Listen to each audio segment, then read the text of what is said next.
Rationing এর দাবি খুবই যুক্তিযুক্ত, কিন্তু এটা তো এমনি আসবে না। চালের দাম হিসাব করেন, ডালের দাম হিসাব করেন, শ্রমিকরা যেগুলো কেনে সেটার দাম হিসাব করেন আপনি, সেটা তো 2 বছরে তো 50 থেকে 100 গুণ পর্যন্ত বেড়েছে। শ্রমিক বাঁচলে শিল্প বাঁচবে, শিল্প বাঁচলে দেশ বাঁচবে। শ্রমিকদের আর্থসামাজিক জীবনে শ্রমিকদের যে অবদান, সেই অবদান আন্তর্জাতিকভাবে স্বীকৃত, আমাদের দেশেও আমরা এটা পালন করে থাকি। সুতরাং সেই প্রেক্ষিতে যদি আমরা আলোচনা করি, তাহলে তো অবশ্যই আমরা এই দিনের তাৎপর্য আমরা যদি দেখি আজকের দাবির প্রেক্ষিতে, তাহলে তো অবশ্যই আমাদের বলতে হয় যে এই দাবির যৌক্তিকতা আছে। 1 মের যে দর্শন, সেই দর্শনের প্রেক্ষিতে শ্রমিকদের যে ট্রেড ইউনিয়ন রাইটস, তার যে বিভিন্ন ধরনের যে তার সংগঠিত শক্তি হিসাবে তার যে সমাজে ভূমিকা, এই বিষয়গুলোর সাথে অর্থনৈতিক দাবিকে আমার মনে হয় না যে এটাকে আমরা আলাদা করে দেখতে পারি। সুতরাং ট্রেড ইউনিয়ন রাইটস এগুলো যাতে তারা পালন করতে পারেন, তাদের এইসব রাইটসগুলো যাতে সরকার এবং রাষ্ট্র তাদেরকে দেন, সেই দাবির সাথে আমি অর্থনৈতিক দাবিকে বিভাজিতভাবে দেখতে পারি না।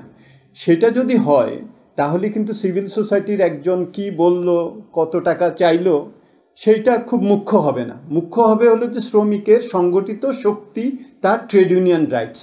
আমরা আশা করব যে সেই দিক থেকে আমাদের দেশে যাতে শক্তিশালী একটা ট্রেড ইউনিয়ন যাতে থাকে, যারা নাকি দাবি করে তারা আদায় করার সক্ষমতা রাখবেন, আমরা সেই ধরনের একটা ট্রেড ইউনিয়নও আমাদের দেশে আমরা কিন্তু চাই। এবং আমরা অনেক কষ্টের মধ্যে আমাদের দেশে ট্রেড ইউনিয়ন আসলে করতে হয়।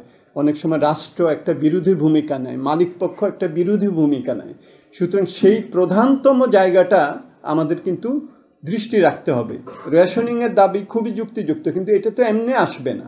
এটার পেছনে সংগঠিত শক্তি, কারণ এরা আবার ভোটার, এরা আবার সামাজিক একটা আন্দোলনের একটা শক্তি। সুতরাং সেই দৃষ্টি থেকে আমি এটাকে একটা বিভাজিত দাবি হিসাবে দেখি না। আমার মনে হয় যে এটার একটা আরেকটার মধ্যে সম্পূরকতা আছে। আমার মনে হয় যে সিভিল সোসাইটি কি বললো না বললো সেটার অতটা গুরুত্ব পাবে না। দ্বিতীয়ত যেটা আমি বলতে চাই, এখানে যৌক্তিকতাটা, আমি একজন অর্থনীতির ছাত্র হিসাবে যৌক্তিকতাটা যেভাবে দেখি, এইটা কেন সময়োপযোগী। এক সময় রেশনিং ব্যবস্থা ছিল, নাজমা বলেছেন এবং অন্য মঞ্জু ভাই বলেছেন। তারপর কিন্তু অর্থনৈতিক আমাদের বিভিন্ন আর্থসামাজিক উন্নয়নের ফলেই এটা আস্তে আস্তে কিন্তু চলে গেছে। এবং শ্রমিকদের পক্ষ থেকেও তখন কিন্তু দাবি করা হয় নাই যে আমাদের রেশনিং করো। তারা বিভিন্ন তাদের মজুরির দাবি করেছেন, তারা তাদের আবাসনের দাবি করেছেন, স্বাস্থ্যসেবার দাবি করেছেন। রেশনিংটা আস্তে আস্তে চলে গেছে। এখন কেন এটা সময়োপযোগী? সময়োপযোগী এই কারণে যে মজুরিটা দেয়া হচ্ছে তার ক্রয় ক্ষমতা তো অনেক কমে যাচ্ছে। আমরা 56% নাকি মজুরি বেড়েছে, সেটা আমরা অনেক সময় শুনি। তো আমাদের এই যে মূল্যস্ফীতি গত 2 বছরে কীরকম বেড়েছে, এটা কি আমাদের সরকার যে নির্ধারিত বিবিএসের যে গড় যেটা বলা হয় যে 9.5%, একজন শ্রমিকের যেই জিনিসগুলো কে ক্রয় করেন তিনি, সেটা কি 9.5 করে কি 20% গত 2 বছরে বেড়েছে?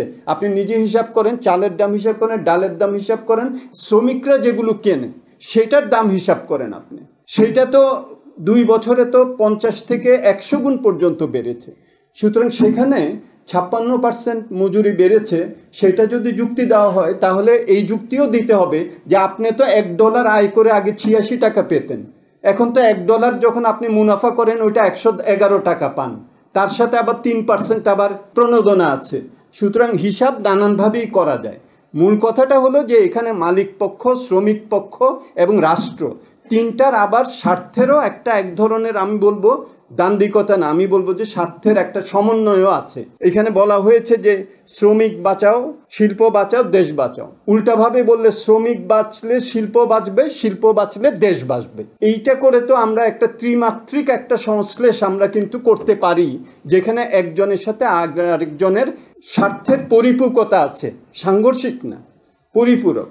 সুতরাং সেই দৃষ্টিভঙ্গি থেকে আমি যদি রেশনিং দেখি, তাহলে কিন্তু দেখা যাবে যে শ্রমিকের যদি স্বাস্থ্য ভালো থাকে তাহলে মালিক পক্ষের উৎপাদনশীলতা বাড়বে। শ্রমিকের যদি স্বাস্থ্য ভালো থাকে এই রেশনিং নিয়ে, তাহলে কিন্তু রাষ্ট্রেরও স্বাস্থ্যের পেছনে যে ব্যয়, সে ব্যয়টা কমাতে পারে। সুতরাং এখানে একটা কিন্তু পরিপূরক আমার মনে হয় যে এখানে একটা স্বার্থ কিন্তু আছে, সেটা অস্বীকার করা যাবে না। সুতরাং আমি মনে করি এই দাবি খুবই যুক্তিযুক্ত। এটা যে একবারে কিয়ামত পর্যন্ত চলতে হবে তাও না, আমি তো বললাম যে আগে ছিল পরে নাই, কেউ কোনো বাধা দেন নাই।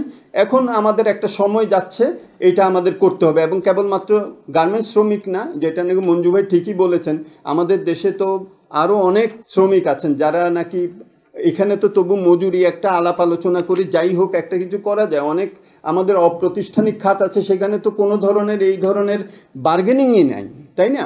তাহলে আমাদের এগুলো এই সময়টা বিবেচনা করে এটা করতে হবে। সরকার যে কিছু করছে না তা না, যেটা বলা হয়েছে যে 1 কোটির মতো ফ্যামিলি কার্ড দেওয়া হয়েছে, গ্রামের অনেকে এটা সুযোগ পাচ্ছেন।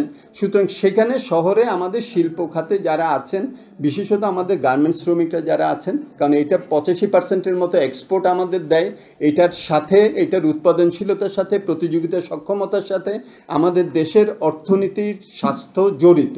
সুতরাং এখানে একটা বিশেষ দাবি রাখে, এটা হলো একটা। আরেকটা হলো, দেখেন আমাদের তো আমরা অনেক সময় বলি যে আমরা স্বল্পোন্নত দেশ থেকে আমরা 2026 নভেম্বরে বেরিয়ে যাব। তখন কিন্তু আমাদের এই গার্মেন্টস শিল্পের যারা নাকি রপ্তানি করেন তারা যে শুল্ক সুবিধা পান এখন, যেটার কারণে আমাদের প্রতিযোগিতা সক্ষমতাটা এখন বেশ ভালো, সেই সুবিধাটা থাকবে না। অনেক সরকার যে ধরনের এখন তাদেরকে প্রণোদনা দেন, এই যে 3% 4% প্রণোদনা দেন, যেটা আবার উইথড্র করা হয়েছিল, ওইটাকে মাথায় রেখে যে 26-এর পরে তো এসব প্রণোদনা আমরা দিতে পারবো না, তাহলে তো মালিক পক্ষের প্রতিযোগিতার সক্ষমতাটা কোন জায়গায় যাবে? তাহলে কিভাবে মালিক পক্ষের চাপটাও আমরা কমাতে পারি, সেখানেই কিন্তু এই রেশনিংয়ের ব্যবস্থা আসে। সেই রেশনিংটা যদি দেয়া হয় তাহলে শ্রমিকের ক্রয় ক্ষমতাটা এটা একটা ইতিবাচক ভূমিকা রাখবে এবং মালিক পক্ষের উপরে চাপটাও তখন সেই পরিমাণে কিছুটা কম হবে। সুতরাং এই জায়গাটাতেই আমি বললাম যে এখানে একটা আলোকিত স্বার্থপরতা আছে, কেবলমাত্র শ্রমিকের দাবি হিসাবে এটাকে নিলে হবে না। এটা মালিকেরও একটা স্বার্থের দাবি, এটা রাষ্ট্রেরও একটা স্বার্থের দাবি, সরকারেরও একটা স্বার্থের দাবি। সুতরাং সেই হিসাবে যদি আমি দেখি তাহলে কিন্তু আমার মনে হয় যে এখানে একটা যৌক্তিকতা আছে। কয়েকটা পয়েন্ট আসছে যে এটা সন্ধ্যায় যাতে দেয়া হয়, ক্রমান্বয়ে এটাকে আমরা পরিসরটা বাড়াতে পারি, এগুলো যুক্ত। এবং এখন বাজেট আসছে এবং বাজেটে আমরা আশা করব যে এটার জন্য বরাদ্দ থাকবে। অনেক ক্ষেত্রে এই ধরনের যখন নাকি বরাদ্দ হয় আমরা দেখেছি যে এখানে অনেক অপচয় হয়। এই জায়গাগুলিতেও লক্ষ্য রাখতে হবে, কোথায় দিতে হবে, কিভাবে দিতে হবে। যেমন আমরা জানি যে অনেক ক্ষেত্রে দেখা হয় যে যেমন একটা ভালো উদ্যোগ, অনেক উদ্যোক্তা তাদের ফ্যাক্টরিতে তারা স্বাস্থ্যসেবা তারা রেখেছেন, বা তারা ওখানে বাচ্চাদের যাতে দেখভাল করা হয় সেটা রেখেছেন। আমরা দেখেছি যে অনেক সময় সেগুলো ব্যবহার করা হয় না। এইটা করতে হবে হলো শ্রমিকরা যেসব এলাকায় থাকেন সেসব এলাকা ভিত্তিক, এবং সবাই মিলে করলে আরও শক্তিও হয়। সো এইসব জায়গাগুলোতে দক্ষতার ব্যাপারও আছে। খালি আমরা বলে দিলাম যে রেশনিং চালু করতে হবে, রেশনিংটা কী পদ্ধতিতে চালু করতে হবে, সেখানে যাতে দুর্নীতি এবং অবচয় না হয় সেদিকটাতেও কিন্তু আমাদের নজর দিতে হবে। এবং শ্রমিক সংগঠনগুলি শক্তিশালী হলে তারা কিন্তু সেটা নিশ্চিত করতে পারেন, কারণ সরকারের তো আর অঢেল টাকা নাই, আমাদের সীমাবদ্ধ আমাদের বিভিন্ন সম্পদ, এইটাকে আমাদের সর্বোচ্চ ব্যবহার করতে হবে। সেটা যদি শ্রমিক সংগঠনগুলো সেটা যদি নিশ্চিত করতে পারেন, আমার মনে হয় যে এই ধরনের দাবির যৌক্তিকতা সরকারের কাছেও তাহলে কিন্তু বাড়ে। সুতরাং সেদিক থেকে আমি বলবো যে আজকে যে আলোচনাটা হয়েছে অর্থনৈতিক দৃষ্টিভঙ্গি থেকে, উৎপাদনশীলতার দৃষ্টিভঙ্গি থেকে, প্রতিযোগিতা সক্ষমতার দৃষ্টিভঙ্গি থেকে বাংলাদেশের, এবং এই যে আমরা স্বল্পোন্নত দেশ থেকে আমরা বেরিয়ে যাব, সব কিছু মিলিয়ে আমার কাছে মনে হয়েছে যে এটা একটা শক্ত এটার একটা যৌক্তিকতা আছে। এবং আমি এটা সমর্থন করলাম রুহুল আমিন ভাই এবং আপনাদের যারা এইটা দাবিটা তুলেছেন, এই দাবিটার যৌক্তিকতা, এবং আপনাদের সবার সাথে আরেকবার সহমর্মিতা প্রকাশ করে আমি আমার বক্তব্য শেষ করছি।